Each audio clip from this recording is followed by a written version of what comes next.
Hello and welcome back to the channel Hard to Set Info, and today I'll tell you how to leave review on AliExpress. So when your order is delivered, go to AliExpress application, access your account at the bottom right, go to section My Orders.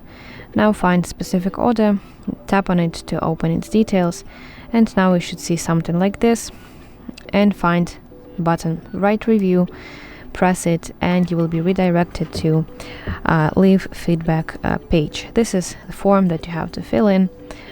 So you can give your star rating from 1 to 5 stars and basically write your review about the product quality, shipping, or the seller's service.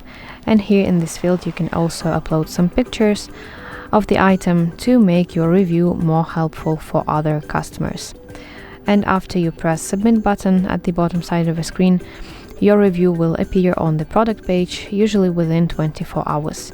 But you have to keep in mind that once you post a review, you will not be able to edit it or delete it, so make sure that you're happy with what you write.